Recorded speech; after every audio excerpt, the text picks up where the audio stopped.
Mandy is an art house horror film directed by Italian-Canadian director Panos Cosmatos, and it stars the legendary man himself, Nicolas Cage.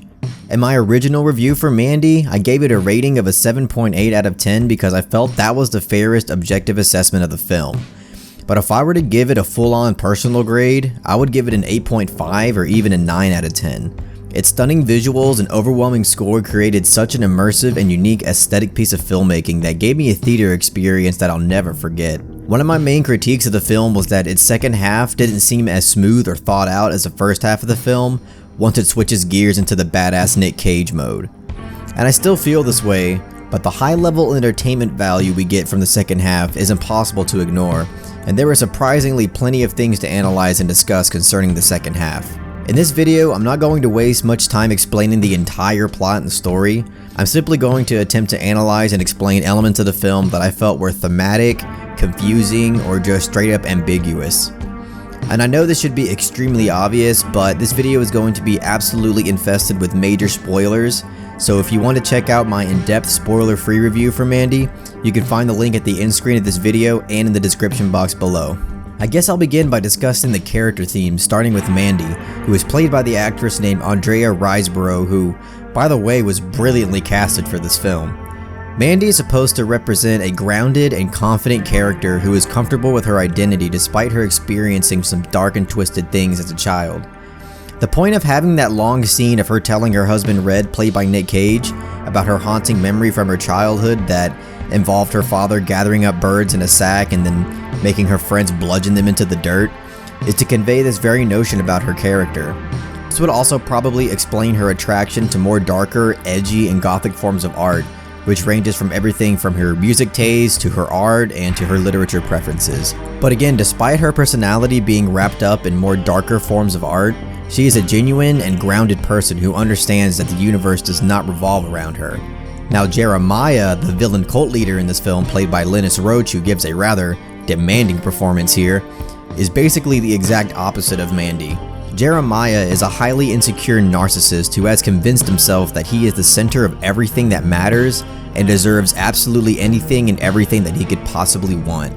He has literally created a religious cult where the entire objective revolves around his followers worshiping him in order to gain some sort of higher purpose for themselves. Now, what triggered him to start this cult is a combination of a few different factors that I'll get into here in just a second.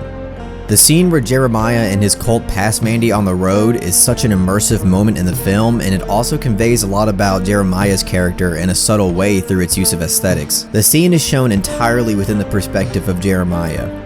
There is a red color tint that conveys the sinister motive and personality of Jeremiah while also foreshadowing the evil that is yet to befall onto Mandy. The use of slow motion and zoom fades is used to convey Jeremiah's new, unhealthy, and obsessive infatuation with Mandy. But we soon learn that he picked the wrong person to obsess over. So moving forward towards Mandy's abduction, both the youngest and the eldest of the women in Jeremiah's cult hold her down as they drop some sort of drug in her eyeball and sting her in the neck with what looks like an enormous wasp-like thing. This is obviously done with the intention to induce her into a drugged-up, trance-like state, because 1, it reduces her motor skills and sense of direction, which makes it very difficult for her to escape, and 2, it makes it much easier to brainwash someone when their state of mind is altered to that degree. Mandy wakes up to Jeremiah speaking to her as his cult lays around and props him up. This scene where Jeremiah introduces himself to Mandy is shot entirely from Mandy's perspective, and is probably my favorite scene in the entire film. Not only does it achieve an immersive, psychedelic, and unsettling aesthetic by its captivating and hypnotic execution, but it naturally tells us so much about Jeremiah's character and also Mandy's. We learn that he is a washed-up, failed musician because he plays his own music for Mandy as he consistently gloats about it. He describes his music sound as "the Carpenters except better," and goes on to blame every possible thing as the reason for his failures, which again conveys to us how much of a psychopathic, self-absorbed narcissist he is. If that's not enough, he goes on to claim that he heard the voice of God while he was in depressed turmoil due to his previous failures, and God told him that everyone was wrong about him, and that he is an ultimate prophet worthy of everyone's worship and deserves absolutely anything that he could possibly want. We then get a sustained close-up shot of Jeremiah's face as he attempts to brainwash her into joining his cult. We can see Mandy's face slowly morph and fade in and out of Jeremiah's face throughout the duration of the scene. We're seeing it in this way because, well, for one, Mandy again is on some sort of hallucinogenic drug, and two, it symbolically represents how his followers ultimately see themselves in his image. And the reason why his followers get persuaded and brainwashed into worshipping him is because of a few reasons. The first one being that their state of mind is altered by drugs when it occurs, and the second one being that they are not confident enough in their identity and are seeking some sort of meaningful purpose in their life. This is honestly the case with most people who are super dug into a cult or a religion. Jeremiah then exposes himself in front of Mandy and flaunts himself in hopes that she would be wooed by him. Mandy asks for reassurance that the song playing was made by him. After Jeremiah gives her the reassurance, she begins to chuckle at him as her laugh gets gradually more intense until she eventually is straight up mocking him through loud and genuine laughter. Jeremiah still tries to get off to it, but fails as Mandy continues to laugh right in his face, which is a narcissist's absolute worst nightmare. Jeremiah obviously becomes extremely angered by this, and the next scene we get a very telling shot of him in the mirror that tells us even more about his character and about the overall theme regarding religion and cults. He looks at himself in the mirror with an intense look of desperation and insecurity as he repeats the lines, "Tell me what to do," over and over and over and over again. He then gets a revelation as his face turns from desperate to confident again and states to never doubt himself again. What this tells us about Jeremiah, and really just narcissism in general, is that narcissism is used as a defense mechanism for people who are extremely weak, insecure, and lost in terms of who they are. His arrogance and confidence is a facade based on the delusion that he brought on himself due to his inability to cope with the failures that come with life. I believe that Jeremiah's character also serves as an assessment and critique of religious and cult mentalities. I believe that the reason the film goes out of its way to show Jeremiah look at himself in the mirror is to show us where divine revelations truly come from. Yourself. It shows you that people will hear whatever they want to hear in order to make themselves feel special and more important than what they really are in order to cope with reality and or to obtain something that they want. Whether it's power, sex, attention, purpose, or everything in between. Moving on to the next scene where Jeremiah confronts a tied up Nick Cage, he tries to prove a point to him about how the love that he has for Mandy is nowhere near the level of love that his followers have for him. He grabs the youngest woman follower and convinces her to Russian roulette herself as a demonstrative gesture of her love for him. But that obviously isn't something that we would call true love. The right words would be unhealthy obsession.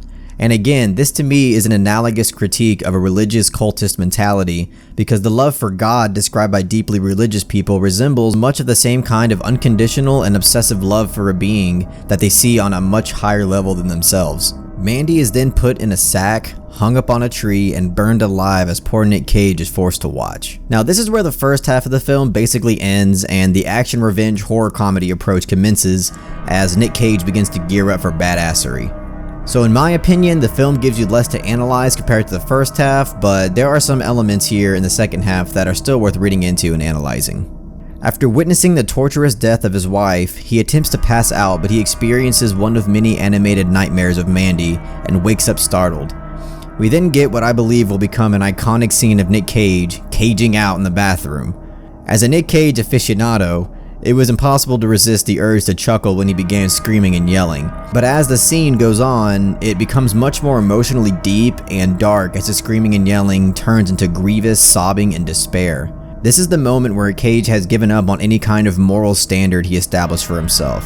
He's gone back to drinking again, and his only focus is to avenge the death of Mandy. Of course, in the most badass B-movie Bruce Campbell-esque way. Cage meets up with an old acquaintance of his that specializes in making weapons.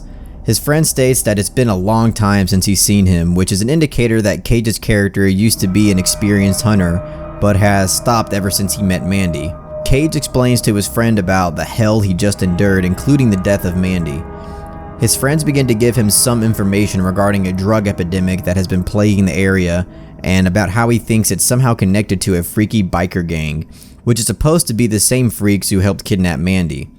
It then cuts to a scene of Cage crafting a giant scythe-looking weapon that is intentionally executed in slow motion to try and give it a sense of badassery. And it was kind of badass.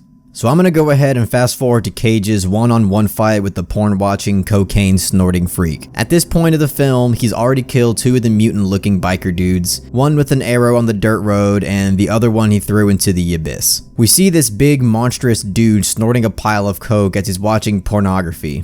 To me, this is supposed to be a clue as to what these mutant humanoids are supposed to be and represent. After Cage has his badass moment and kills the mutant, he dips his finger in a jar of liquid that he saw the mutant chugging, and decides to dab a tiny drop of it on his tongue. And just that tiny amount causes him to freak out and have a quick existential trip.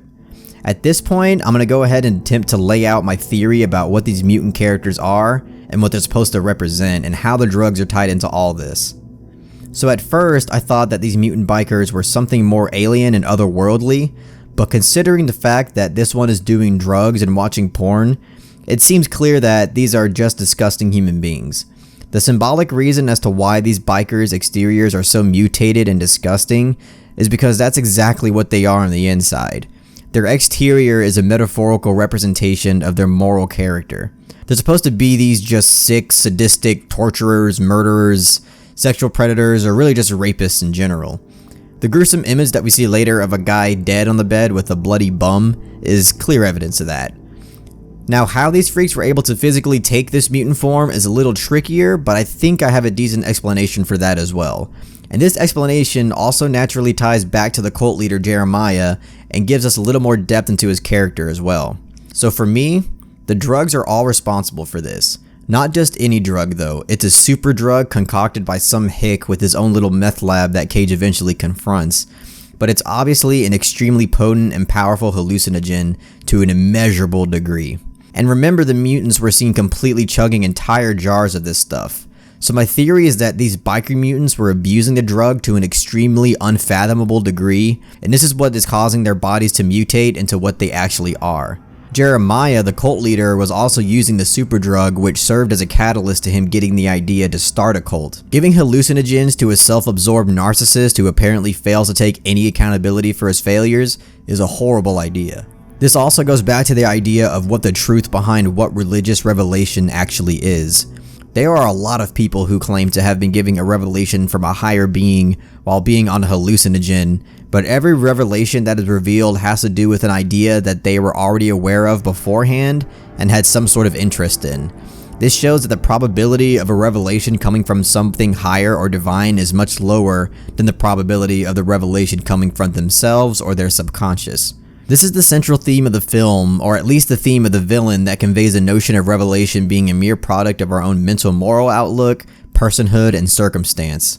Jeremiah and his cult is a grand display of this theme. So Cage ends up confronting the super drug cook, and he does actually end up giving him information on the whereabouts of Jeremiah. And to me, there seems to be an obvious metaphor when it shows him letting the tiger out of its cage, which to me obviously symbolizes Cage's thirst for vengeance. Cage confronts Jeremiah in his secret chapel, and this is where the film goes back to the pace and style that was established in the first half. He throws the decapitated head of the old lady who is one of his most devout followers, and Cage slowly approaches him as Jeremiah knows that he is completely cornered. Jeremiah's narcissism is clearly apparent because all he does is yell and rant about how great he is. But once Cage gets really close and gets a firm grip on his head, Jeremiah cowers under the pressure and once again shows how much of a weak human being he is, and he even goes as far as to offer fellatio services for him. But then his narcissism comes back real quick and in full force as he demands for Cage to kneel for him, thus further proving that his narcissism is a defense mechanism used as a means to deny his insecurity and weakness due to his tragic life failures. So Cage ends up squeezing his head until his skull crushes and eyeballs pop out, and we then get an astonishing slow motion shot of Cage walking away from the pyramid-shaped chapel that is burning in flames behind him. To me, this is a symbolic shot that is aesthetically representing the sinister nature of religion and cultism, while also conveying its destruction in the film. And it's shaped like a pyramid to represent how religion is like a pyramid scheme model, where the investors and followers get scammed out of their time and money, and only the ones at the top of the pyramid really reap any of the benefits. The last few minutes of the film is shot entirely from Nick Cage's perspective. As Cage drives off after successfully and satisfyingly completing his act of vengeance, we get a quick flashback of him looking at Mandy from afar at a rock concert. This is where I presume Mandy and Cage's character Red first met. He looks over at the passenger seat as he sees a hallucination of Mandy sitting next to him and grinning. He gives her a smile back and continues to drive into the night.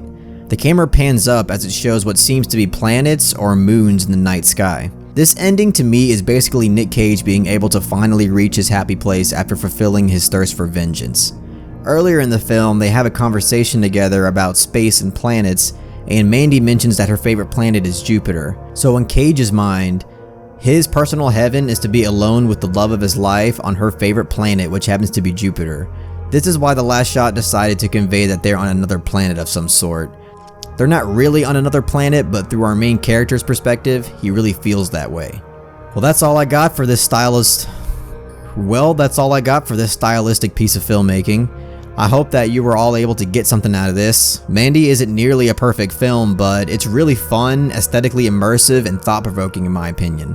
If there's anything you would like to add that I didn't include, or just want to give your overall thoughts on my interpretation, I would love to read and respond to all of your comments, so please don't forget to comment down below. And I would also highly appreciate it if you guys would follow my Twitter page, twitter.com/themisfitpond. My Twitter following is depressingly low, and I would love to change that. And if you really enjoyed this video, please give it a thumbs up and share it amongst your friends. And don't forget to subscribe to the channel to be updated on more film-related content.